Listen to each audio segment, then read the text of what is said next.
tentando dizer o seguinte: vocês estão fazendo uma acusação. Você não. O pessoal que me acusa estão fazendo uma acusação errada, porque eles estão dizendo que o fato de eu saber que era um verso específico era proibitivo ou dizia que uma conduta era errada, automaticamente era uma ameaça para quem eventualmente achava que essa conduta era correta. No caso, poderia ser pecado por ignorância ou outras condutas, né? Mais de um tipo de conduta. Mas se aqui eventualmente diz que é errado, automaticamente é uma ameaça para quem acha que esse comportamento é correto, sendo sugerido pelo próprio Novo Testamento. Sim, mas eu não enxergava dessa forma. Eu não era a forma que eu fazia o cálculo do Novo Testamento. Eu não calculei dessa forma, eu não interpretei dessa forma. Então não adianta dizer, mas ele sabia. Não, mas eu não interpretei isso. Eu não achei que uma coisa era um risco para outra. Eu não entendi isso. Eu entendi de outra forma. Eu entendi. O Novo Testamento permite pecado por ignorância. O Novo Testamento diz que. Aí tá. O Novo Testamento diz que a conduta é errada, mas também diz que é certa. O Novo Testamento diz que a conduta é errada, ou até eventualmente a proíbe, mas também diz que ela é correta e também diz que ela é permitida ou permissível. Então, essa é a questão. O que eu estou tentando dizer, pelo Novo Testamento se permite esse comportamento. Pelo Novo Testamento se o aceitaria. Né? Então não é só isso, não é o que o pessoal está dizendo. Mas ele sabia que o verso eventualmente era um risco para essa doutrina. Não. Eu achava que justamente as duas eram possíveis. É possível você achar que é errado, é possível você achar que é certo. Para mim era o que norteava ali a minha interpretação do Novo Testamento. Quando você coloca em morte de vida espiritual é outra coisa. Então eles estão, para mim, fazendo uma coisa. Não, eles acham que eventualmente só porque tem o verso proibitivo, automaticamente eu acho que a conduta é proibida ou que a conduta é errada só porque eventualmente é dito que é errado também. Mas se diz que é certo, não é a conclusão que eu cheguei. Então é uma acusação meio. Não é isso que eu pensei em relação a isso. Ou pelo menos eu tinha dúvidas sobre isso também. De qualquer forma, não, porque eu só vou verificar que isso é um problema depois. Então, para mim, ainda era um problema e não era uma coisa que eventualmente eu solucionei. Com certeza, durante muito tempo, isso, vamos dizer, foi pensado assim a ponto de que eu não pensasse sobre esse tema dessa forma, no sentido, mas isso aqui é um problema. Não, para mim não é. Eu nem lembrava da ideia. Ou nem lembrava dos versos. Nem lembrava do conteúdo dos versos. Então não tem nada a ver. Não é isso ainda. E de novo, o argumento melhor nesse caso é que eu me surpreendi com a resposta.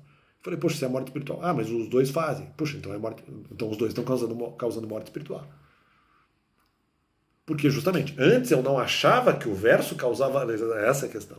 Eu não achava, essa questão que eu acho que eles estão acusando erradamente. Eu não achava que o verso proibitivo causava uma lesão, eventualmente, a quem achasse que determinadas condutas no Novo Testamento eram corretas, quando no final não eram. Mas aí tem um verso dizendo que é errado. Sim, mas eu acho que isso não. Aí que tá, eu acho que isso não lesa quem acha que a conduta é correta. Eu não achava isso um risco. Eu achava que as duas condutas eram permitidas. Para mim não havia. Mesmo que as ideias fossem antagônicas, o Novo Testamento não estava forçando a mudança comportamental. Eventualmente dizendo que a conduta era errada. Era essa a questão. Eu achei que não. No primeiro ponto. No segundo momento, não. Eu vejo que é um risco se tiver. Pela questão da morte espiritual, porque daí eu vi a possibilidade de forçação. Aí eu vi a possibilidade que não, mas uma conduta é dita como errada, tá sugerindo para o cara mudar comportamento. Antes não. Antes eu não senti que a pessoa. Aí que tá, eu não senti que a pessoa era forçada no Novo Testamento a mudar de comportamento porque havia permissão de achar que o comportamento não era pecado. Como havia essa permissão, para mim não era forçado. Então não adianta falar, mas tem um verso contrário que é proibitivo. Não, mas tem um verso que permite. Então esse é o problema. Eu não estava fazendo uma leitura de que, não, mas então no Novo Testamento o comportamento também é proibido. Não, porque tem permissão. Mas ele sabia do verso. Não importa, também tem permissão. Vamos dizer, a faca aqui é haver a permissão. Esse é o problema. Essa é a grande questão. Nem faca, não. Faca para os outros. Para mim não é exatamente uma faca. É o que me legitima. Eu falo, mas tem. Mas isso não gera risco? Não. Porque eu acho que o Novo Testamento está permitindo. Como, por mais que haja algum verso que fale que seja algo ruim, mas como tem a permissão, automaticamente, só por ter o verso permissivo, automaticamente o Novo Testamento não está forçando a mudança comportamental. Portanto, não há morte espiritual no Novo Testamento. É isso, ó, agora explicando melhor. Não há se falar, não há falar, não há se falar. Não há falar, não há se falar, não há que se falar em morte espiritual no Novo Testamento porque tem permissão. Então não é forçação. Eu só passei a pensar diferente por causa de morte de filho espiritual, porque daí o Novo Testamento me parece que está causando risco. Antes, não me parece que está causando risco, porque tem permissão. Ah, mas tem verso proibitivo, não importa, tem permissão. Eu não consigo verificar o risco antes, se você não colocar a expressão morte de filho espiritual, porque daí para mim não gera, só você usar o... Não. Ah, mas tem permissão, mas é permitido. É permitido também, então eu posso. Então eu não acho que isso gere um problema. Por quê? Porque eu acho que o Novo Testamento permite porque tem permissão. Eu não acho que há morte. Justamente esse é o meu raciocínio. Para mim não pode haver morte porque há permissão. No primeiro momento. Quando se fala que pode haver morte de filho espiritual, e aí que tá, quando eu vejo que essa doutrina tem fundamento bíblico, eu falo, não, mas aí pode haver um risco. Ah, mas não havia risco antes? Não. Porque para mim a permissão ela impedia totalmente o risco só por causa do argumento contrário. Eu achava que a permissão era muito forte para isso. Sim, só com a permissão do Novo Testamento. Eu acho que a permissão ela é quase integral. Ela é um verso quase integral. Quando você aplica o Velho Testamento com os mandamentos é diferente. Porque aí você está anulando o Novo Testamento e anulando a possibilidade que as duas condutas convivam. Ou que as duas condutas se autotolerem. Que haja um verso dizendo que é errado e outro verso dizendo que é certo. Com os 10 mandamentos você não tem isso. Com o Novo Testamento você tem. Então não acho, por haver um verso proibitivo ou que diz que é errado, isso não impede de a pessoa pensar que o comportamento seja correto. Eu não achava que isso era suficiente para a pessoa achar que o comportamento era errado. Haver um verso proibitivo não impede que a pessoa ache que o comportamento é correto. Eu não acho que havia esse impeditivo. Não havia. Se há o verso que diz que é correto e que é permitido, então automaticamente no Novo Testamento não há risco de morte espiritual. Era isso que eu pensava. Não tem como haver esse risco. Então, apenas dizendo, não concordo com essa aferição contra a minha pessoa, porque eu não entendia isso.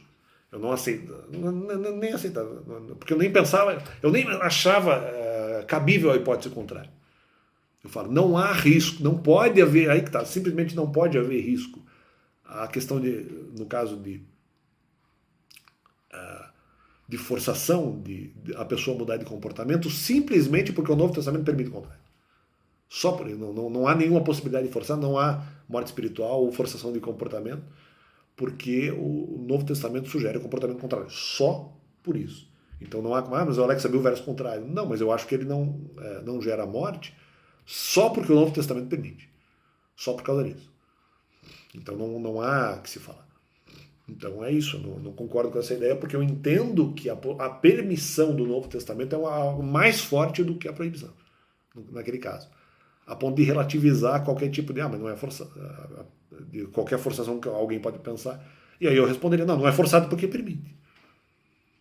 Mas um comportamento está permitindo, o fato de dizer que é errado não atrapalha esse comportamento específico? Não, porque o Novo Testamento permite. Só porque permite literalmente. Se permite, então não tem problema. E para mim, por isso que não havia morte de filho espiritual. Aí que tá, não havia morte de filho espiritual por causa disso. Por isso que não se deveria falar dos mandamentos. No entanto, aí que tá a grande questão. Como eu encontro no meio do caminho a história de Salomão, do punhal, para verificar qual mãe vai se compadecer da criança, aí é o que na verdade me relativiza.